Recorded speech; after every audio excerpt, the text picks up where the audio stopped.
ಅದು ಹೋಗಲಿ,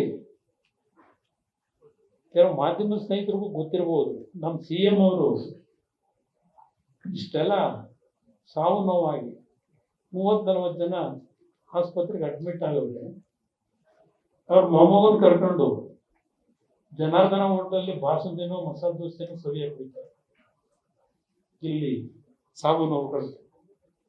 ಇದು ಈ ಮುಖ್ಯಮಂತ್ರಿಯ ಏನೋ ಸತ್ಯಮೇವ ಜಯತೆ, ಸತ್ಯಮೇವ ಜಯತೆ. ಸತ್ಯವನ್ನಲ್ಲದೆ ಇನ್ನೇನು ನುಡಿಯೋದೇ ಇಲ್ಲ. ನಾನು ಮಾನ ಮರ್ಯಾದೆ ಇದ್ರೆ ಇವತ್ತು ಆ ಕುಟುಂಬಗಳ ಪರಿಸ್ಥಿತಿಗಳು ಒಂದೊಂದು ರೋದನ ನಿಮ್ಮ ವರ್ಚಸ್ಸಿಗೆ, ನಿಮ್ಮ ತೀಟ ತೀರಿಸ್ಕೊಳ್ಳಿಕ್ಕೆ ಅವತ್ತಿನ ದಿನದ ಧಾರಣ ಪರಿಸ್ಥಿತಿಗೆ ಕಾರಣಕರ್ತಿದ್ದೀವಿ. ಈ ಅಧಿಕಾರಿಗಳನ್ನ ಈಗ ಸಸ್ಪೆಂಡ್ ಯಾಕೆ ಮಾಡ್ತೀನಿ ಅಂದ್ರೆ, ಇದರಲ್ಲಿ ನನ್ನದು ಅಭಿಪ್ರಾಯ, ಕೋರ್ಟಲ್ಲಿ ಕೇಸ್ ಇದೆಯಲ್ಲ 10ನೇ ತಾರೀಕು ಬರೆ ಎಳಿತಾರೆ, ಅದಕ್ಕಿಂತ ಮುಂಚೆ ನಾವೇನೋ ಮಾಡಿದೀವಿ ಅಂತ ತೋರಿಸ್ಬೇಕು ಅಂತ ಹೇಳಿ ಅಶೋಕಣ್ಣ ಹೇಳಿದ್ರಲ್ಲ. ಇಲ್ಲಿ ಇವರ ಕಂಪ್ಲೇಂಟ್ ಅಲ್ಲಿ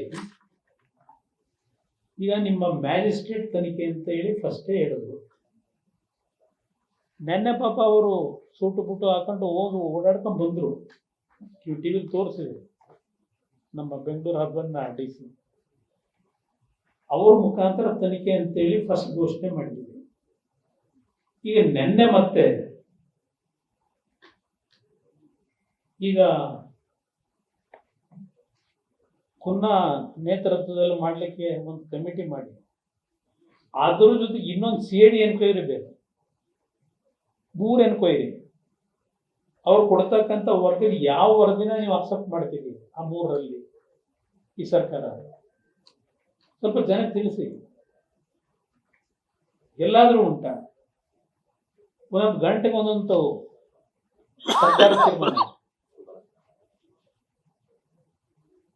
ಬ್ಯಾನ್ ಅನ್ನ ಸಸ್ಪೆಂಡ್ ಮಾಡಲೇಬೇಕು ಅಂತ ಹೇಳಿ ಅಲ್ಲ, ಕ್ಯಾಬಿನೆಟ್ ನಲ್ಲಿ ಟೇಬಲ್ ಕೊಟ್ಟು ಹೇಳಿದ್ಯಾರು? ಯಾರು?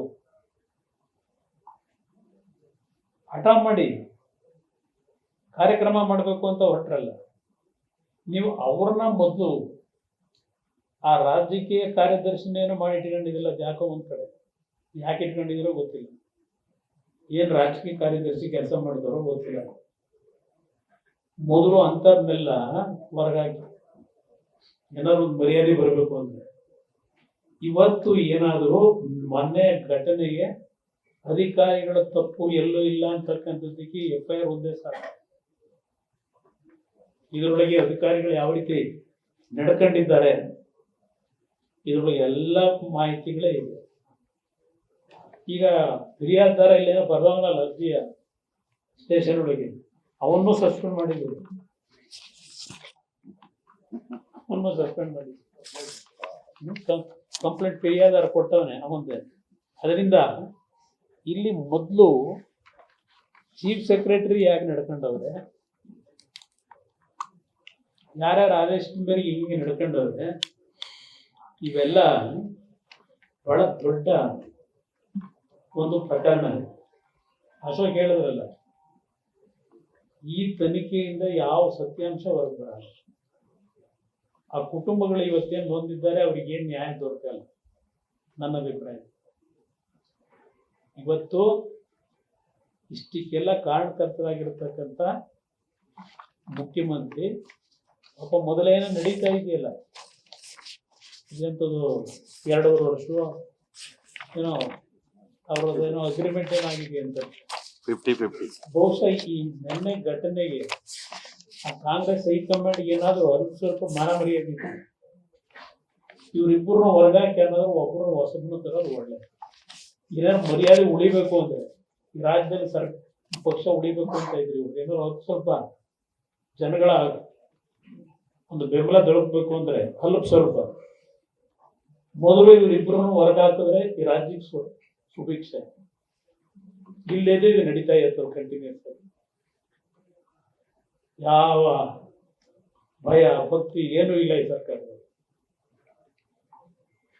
ನಾನು ಈ ಮುಖ್ಯಮಂತ್ರಿಯಿಂದ ಈ ರೀತಿ ಆಡಳಿತವನ್ನ ನಾವ್ಯಾರು ನಿರೀಕ್ಷೆ ಮಾಡಿರ್ಲಿಲ್ಲ. ಏನ್ ದೇವರಾಜರ್ಸು ದಾಖಲೆ ಮುರಿದು ಏನ್ ಸಾಧನೆ ಮಾಡ್ತೀವಿ? ಇಷ್ಟೆಲ್ಲ ಆದ್ಮೇಲೆ ಕಣ್ಣು ಕಟ್ತಂಗಿದೆ ಹೆಂಗೆ ನಡೆಯಿತು ಇದು. ಈ ಸಾವು ನೋವುಗಳು ಆಗ್ತಿರ್ಲಿಲ್ಲ. ಇದು ನಿಮ್ಮ ಸ್ವಪ್ರತಿಷ್ಠೆಯ ಹಿನ್ನೆಲೆಯಲ್ಲಿ ಈ ಸಾವು ನೋವುಗಳಿಗೆ ನೀವೇ ಕಾರಣರಿರ್ತೀರಿ. ಒಂಚೂರು ಚಿಂತನೆ ಮಾಡಲಿಲ್ಲ ನೀವು. ಅದರಿಂದ ಇವತ್ತು ಏನಾದರೂ ಈ ಸರ್ಕಾರಕ್ಕೆ ಮರ್ಯಾದೆ ಉಳಿಬೇಕು ಅಂದ್ರೆ ಈ ಪಕ್ಷ ಮುಂದಿನ ಅಲ್ಪ ಸ್ವಲ್ಪ ಜನಗಳು ಇದಕ್ಕೇನಾದರೂ ಬೆಂಬಲ ಕೊಡಬೇಕು ಅನ್ನೋದಿದ್ರೆ ಮೊದಲು ಇವರಿಬ್ಬರನ್ನು ಹೊರಗೆ ಹಾಕೋದು ಸೂಕ್ತ. ಕರ್ನಾಟಕದಿಂದ ಇಂಥ ಕೆಟ್ಟ ಆಡಳಿತ ಬಹುಶಃ ಸ್ವಾತಂತ್ರ್ಯ ಬಂದು ಇಲ್ಲಿವರೆಗೆ ಇಂಥ ಒಂದು ಕೆಟ್ಟ ಆಡಳಿತ ಸರ್ಕಾರ ನಾವು ಎಂದು ನೋಡಿದ್ವಿ. ನನ್ನ ಅಭಿಪ್ರಾಯ ಇಲ್ಲೇನು ಅಸೂಯೆಗೆ ನಾನು ಹೇಳ್ತಾ ಇಲ್ಲ, ಪಾಪ ಹೇಳುತ್ತೆ.